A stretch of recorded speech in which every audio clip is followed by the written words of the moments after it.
Well, good morning. I would like to begin by sincerely thanking each of the participants here and at each regional location for your participation in this kickoff for the National Safety Standard.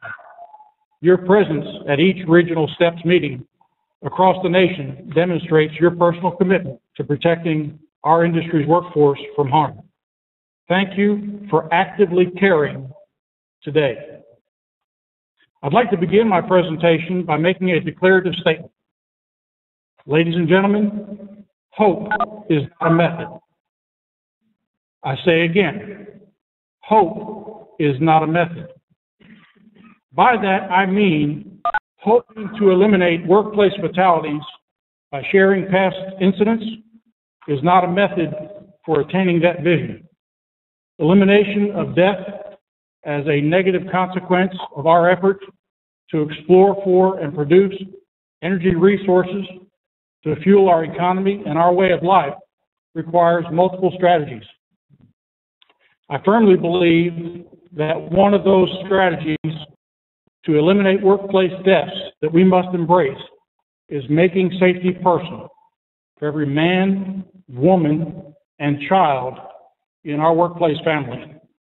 Today, I would like to recommend 4 methods for making safety personal. I will illustrate these methods using a combination of PowerPoint slides, rhetorical questions, a couple of photos, a couple of short video clips, as well as by sharing a few personal stories.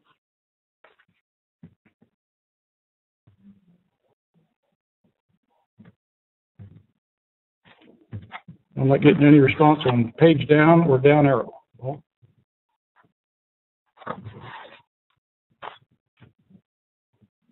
There we go. Thank you. My first recommendation for making safety personal is that we tailor our safety message to our audience.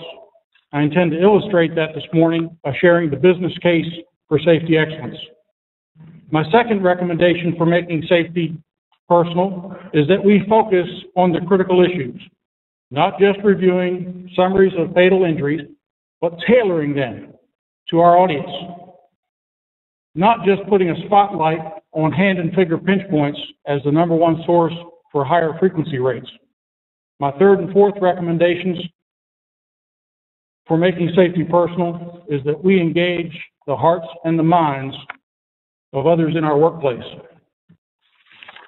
I'm going to begin by recapping a business case for safety. And at this point, here in Houston, and at each geographic location where others are listening and observing this presentation, would you please stand if you are the principal owner of your business, if you are a line manager, or if you are an individual who controls the purse strings for your organization.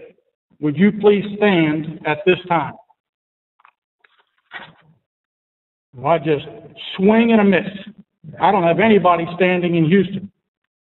I'm at the wrong meeting.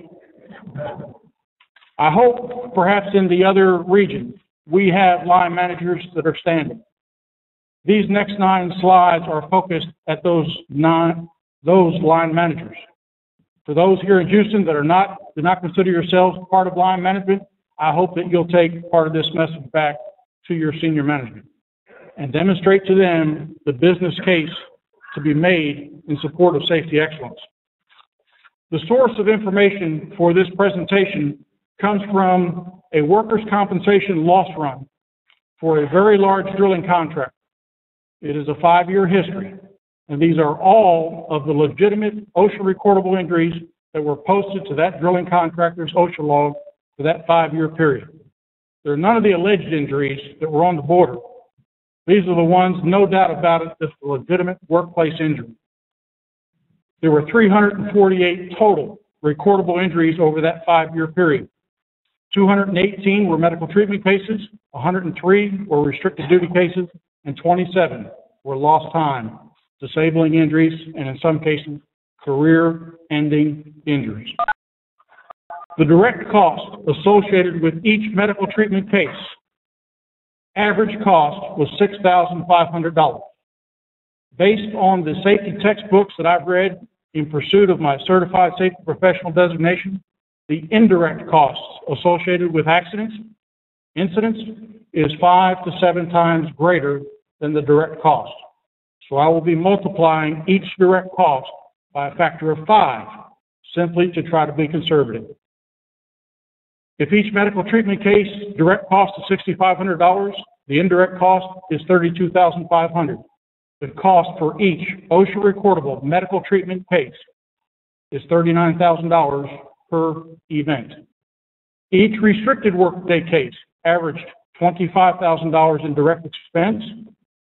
The indirect cost times 5, an additional $125. The total cost for each restricted workday case, $150,000. Then the lost time injuries, the disabling and career-ending injuries. $200,000 in direct expense times 5 is $1 million. Each lost time injury to that large drilling contractor cost that company $1.2 million. With that information, we then have to ask ourselves, how many days must a rig or a service crew work after sustaining an OSHA recordable injury to cover the total cost of that injury? To answer that question, we've got to look at the financials for each organization. For a drilling contractor measures its day rate, its revenue in terms of day rate. A new technology rig in today's market might get $25,000 a day for that high technology AC drive rig and the crew to operate it to drill well bores for the oil and gas operator. The operating cost for that contractor for labor, burden, insurance benefits, rope, soap, and dope, materials and supplies, M&S costs, all in, $15,000.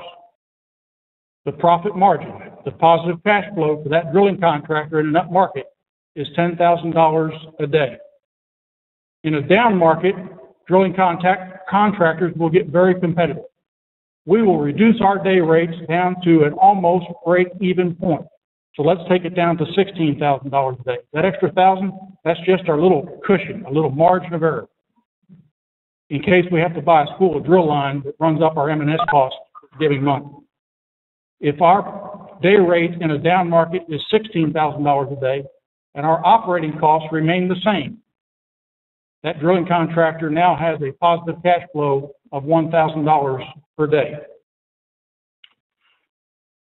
So to answer the question in terms of zero margin days, i.e. how many days must that rig work now with no contribution to the bottom line profits of the company? The answer for the medical treatment and restricted workday case, I averaged those two together, $75,000 per event in those two categories. 75,000 divided by 10,000 would be 7.5 days. For the next week, that rig is making no contribution to the bottom line profits of your company. In a down market, same event, lower day rate, that rig now has to work 75 days just to cover the cost, total cost of that event. The lost time disabling injury, same circumstances, just the injury severity is much greater, 120 days. For the next 4 months, it's like that rig is off the payroll, making no contribution to the bottom line profits of that contractor. And in a down market, for the next 3.25 years, that rig is not contributing to the profits of that for-profit organization. The focus here is in illustrating, tailoring the message to your audience.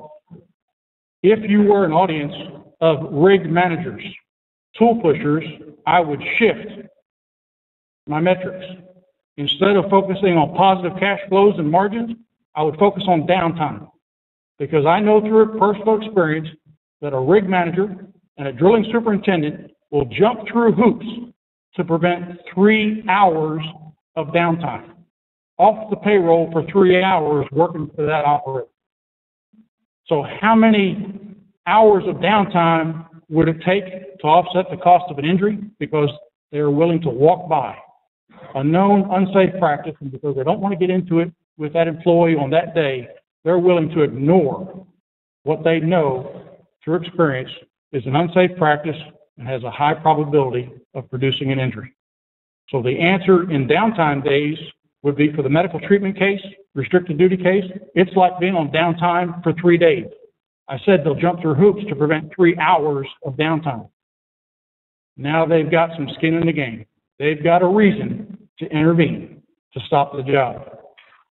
If that injury is a lost time or a medical case or a days away from work case, it's like 48 days of downtime that their rig is off the payroll. In the down market, those numbers change to 4.6 and 75 days respectively.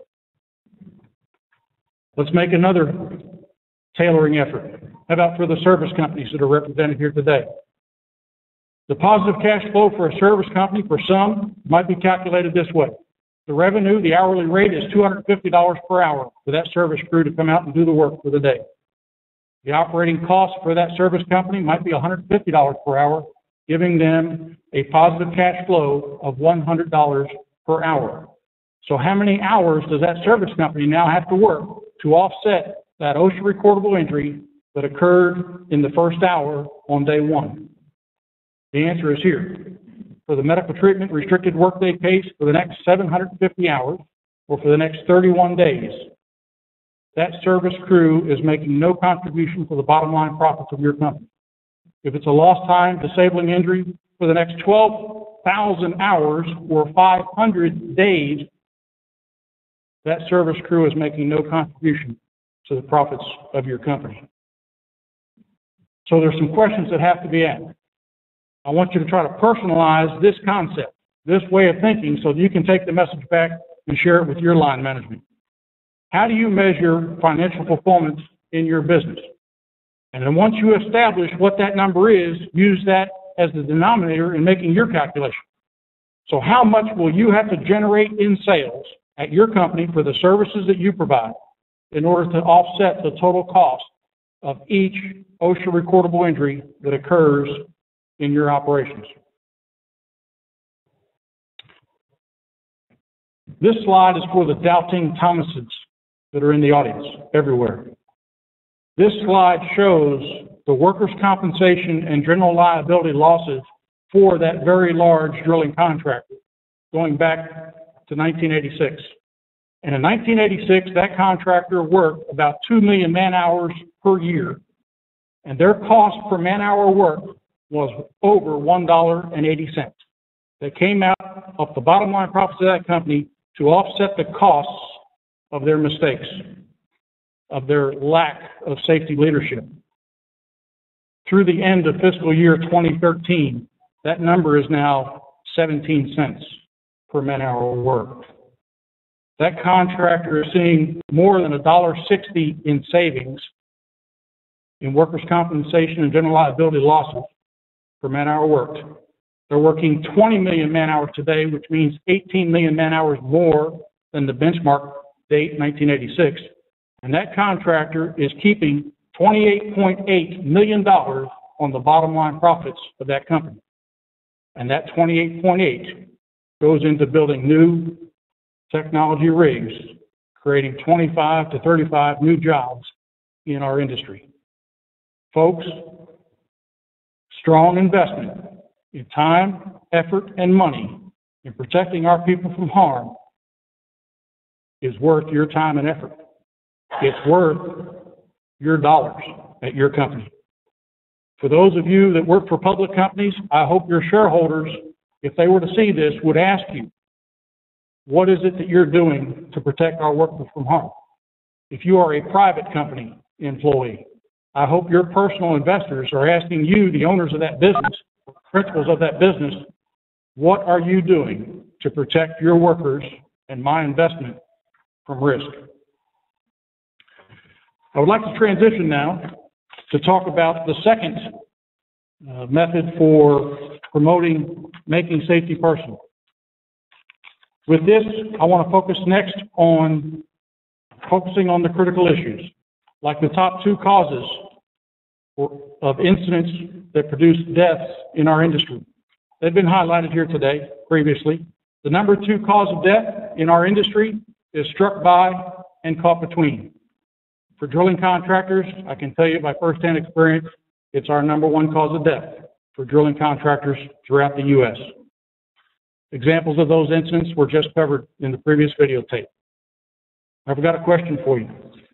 What is the most hazardous position in our industry? Is it roughneck? Is it derrickman?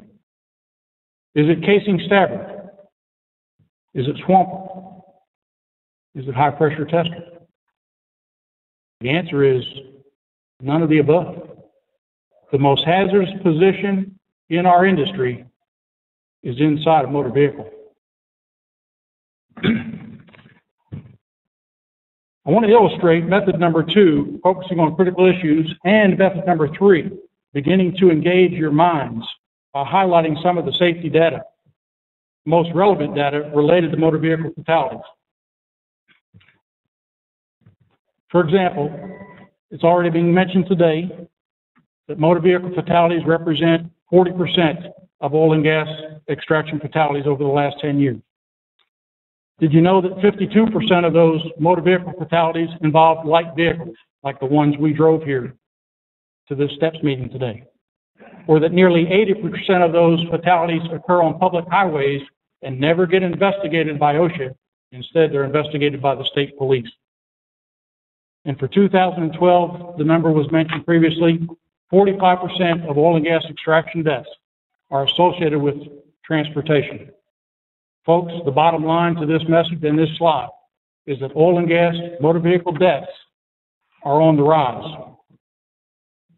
This is particularly of note in growth markets like the Bakken, Permian, and the Eagle Ford Shale. More important than the NIOSH data, where this came from, I want to share this score with you, 62-1. And some of you are wondering, what the hell is he talking about, 62-1?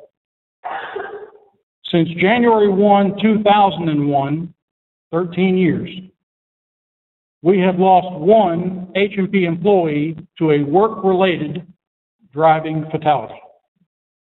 Over that same 13-year period of time, we have lost 62 employees, spouses, and children to off-duty motor vehicle fatalities.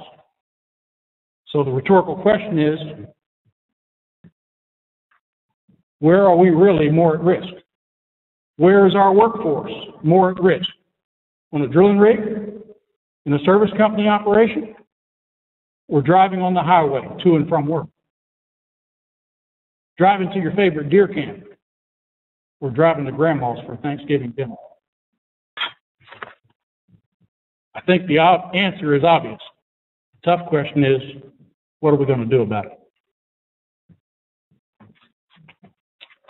I'd like to illustrate something as it relates to those events, in that 90% of the motor vehicle fatalities at my company, 90% of that 62, were employees, spouses, and young children who were not buckled up in their parents' vehicle.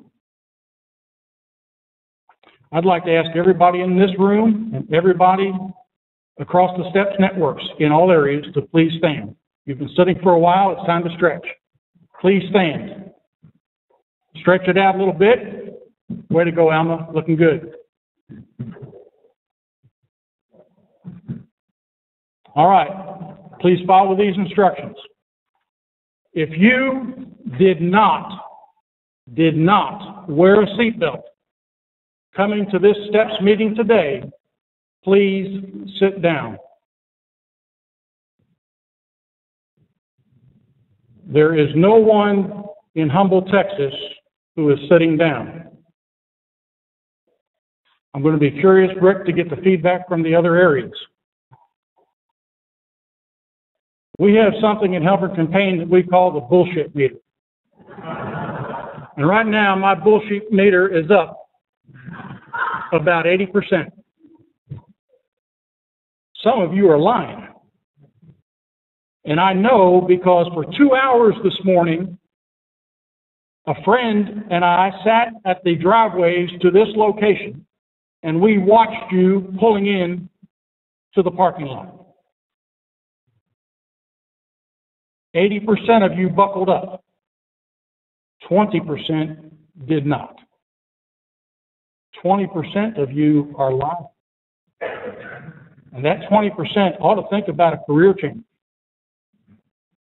I understand the federal government is hiring health insurance salesmen. Please be seated.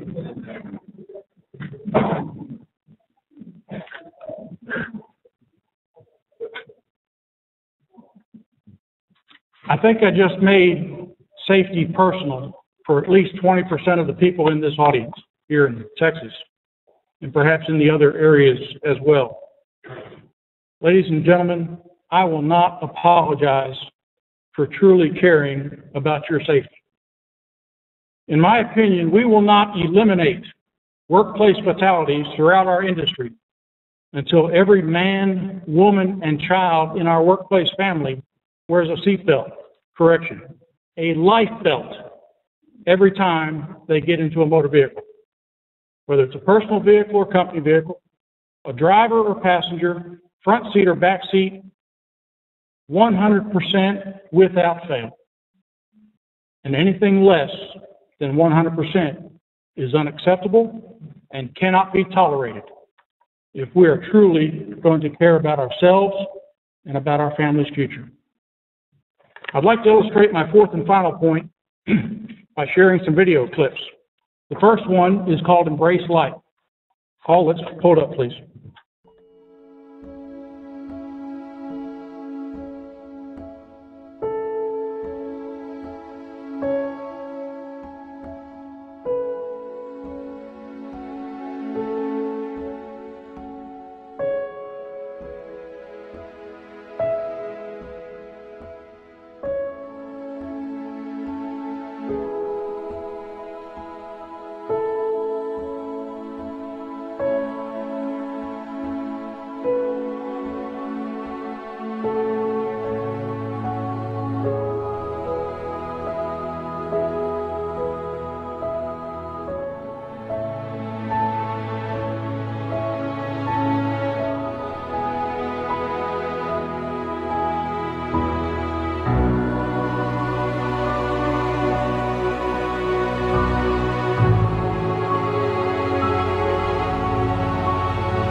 I received that video clip in an email from a coworker, and I typically don't forward a lot of stuff on, but this one I did immediately. I sent it to my wife, who was my high school sweetheart, and has been my wife now for 31 years. I sent it to our two oldest boys that were of driving age, and my cover note on my email to them was, if you are ever in a car wreck, I hope that I am with you like the young woman and little girl in this video. If you are buckled, I am with you. And now I'm saying it to you, the STEPS audience. If you are ever in a car wreck, I hope that I am with you in spirit, like the young woman and the little girl in that videotape. If you are buckled 100% of the time, I am with you. I'm going to transition through a couple of slides because I'm going long on time. I'm going to skip my defining moment, but instead go to my first one. You'll never forget your first one, the first kiss from my high school sweetheart. But what I'm referring to here is my first workplace fatality as a safety manager for Hubler Pain. It occurred on July 17th of 1995. It involved a floorman on a conventional land rig near Baton Rouge, Louisiana, who was struck by some high-pressure fluid as a result of a mismatched high-pressure hammer union, specifically a 2-inch figure 1502 wing nut that had been made up to a 2-inch figure 602 or 1002 thread. Folks, that is a deadly combination that causes deaths in our industry every year. The young man that was killed left behind a wife and 2 little children, a son who was about 8 and a daughter who was 5. The drilling fluid struck him and drove him into the derrick leg, where he struck his head and Slick passed away in the ambulance en route to the hospital from that head trauma. Part of the lessons learned from that event and the corrective actions is that we can all help ourselves if we will standardize in high pressure applications on 2-inch figure 1502 union only. It is the potential for 602 and 1002 threads that causes the risk, that elevates the risk.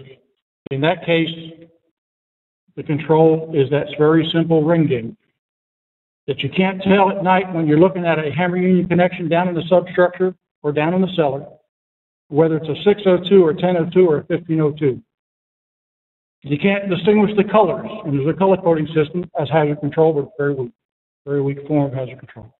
They use the ring gauge, and if it goes over that 602 or 1002 thread, you don't make a 1502 wing up to it.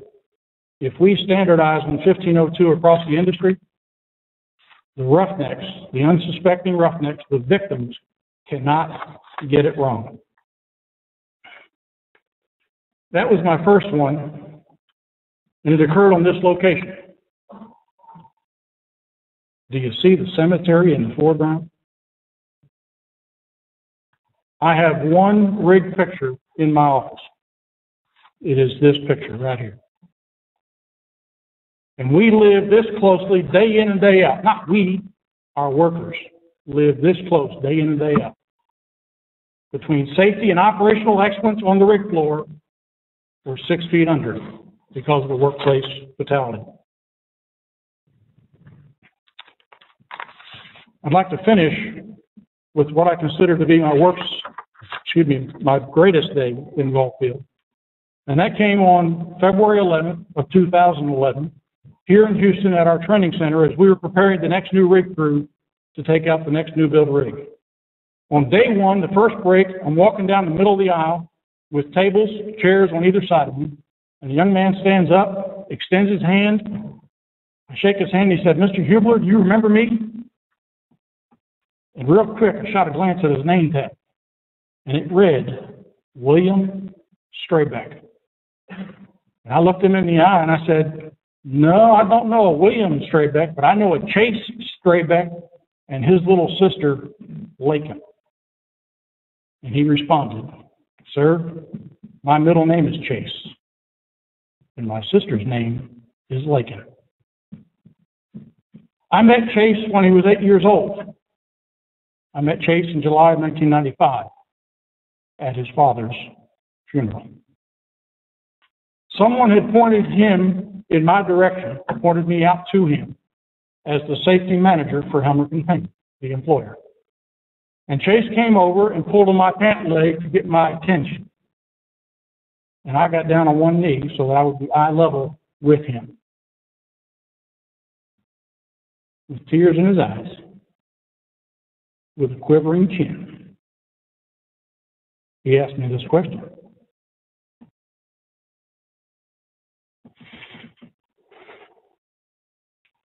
"Sir, why did my daddy die?"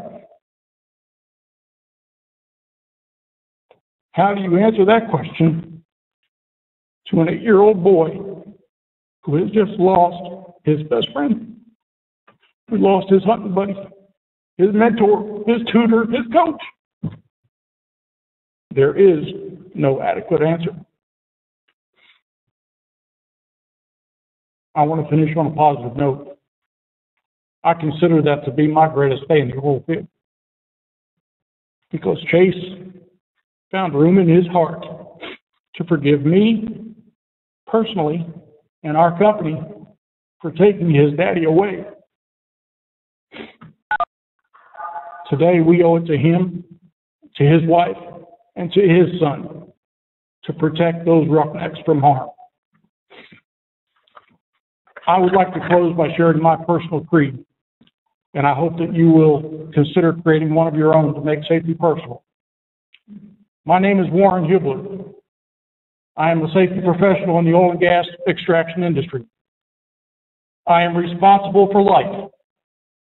I actively care, and I am determined to make a difference. I hope that there is something that I have said this morning that will help make a difference at your organization. When we finish this event very shortly, please do not leave here prepared with safety meeting materials in hand to conduct just a safety stand down with your field employees. Please lead your folks to make safety personal. Please stand up for safety excellence. Thank you very much.